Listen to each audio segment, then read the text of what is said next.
The political situation in the world, which of late has been growing progressively worse, is such as to cause grave concern and anxiety to all the peoples and nations who wish to live in peace and amity with their neighbors.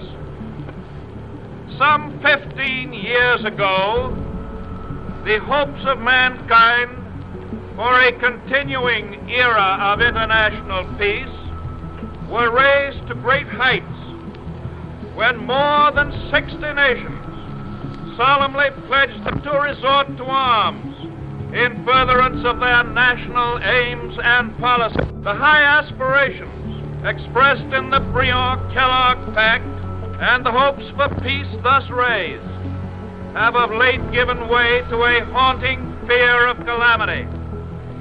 The present reign of terror and international lawlessness began a few years ago.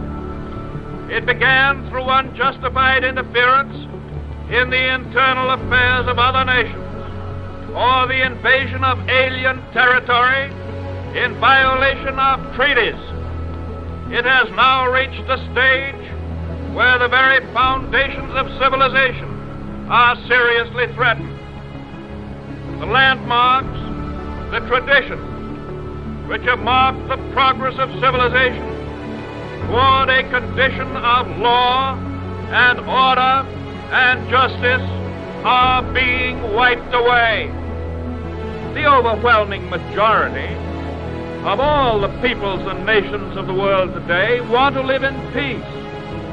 They seek the removal of barriers against trade. They want to exert themselves in industry, in agriculture, in business, that they may increase their wealth through the production of wealth-producing goods, rather than striving to produce military planes and bombs and machine guns and cannons for the destruction of human lives and useful property. How happy we are that the circumstances of the moment permit us to put our money into bridges and boulevards, dams and reforestation, the conservation of our soil, and many other kinds of useful works, rather than into huge standing armies and vast supplies of implements of war.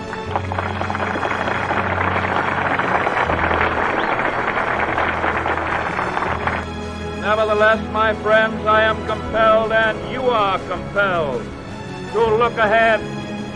The peace, the freedom, the security of 90% of the population of the world is being jeopardized by the remaining 10%, who are threatening a breakdown of all international order and law.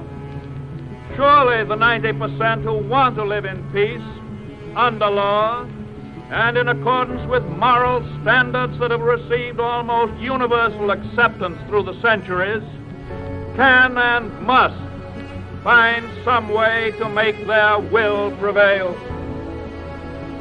It seems to be unfortunately true that the epidemic of world lawlessness is spreading.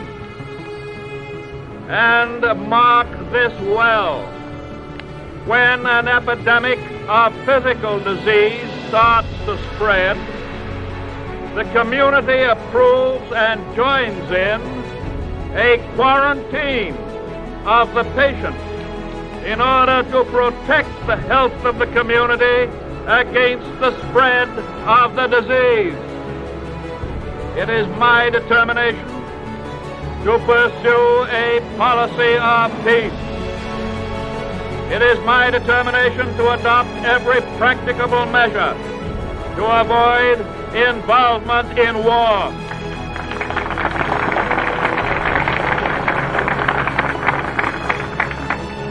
War is a contagion, whether it be declared or undeclared.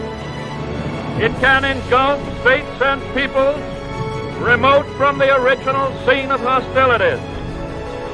Yes, we are determined to keep out of war if civilization is to survive, the principles of the Prince of Peace must be restored.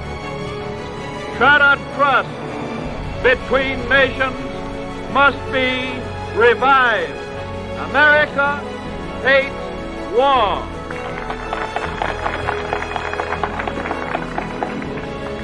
America hopes for peace. Therefore, America actively engages in the search for peace.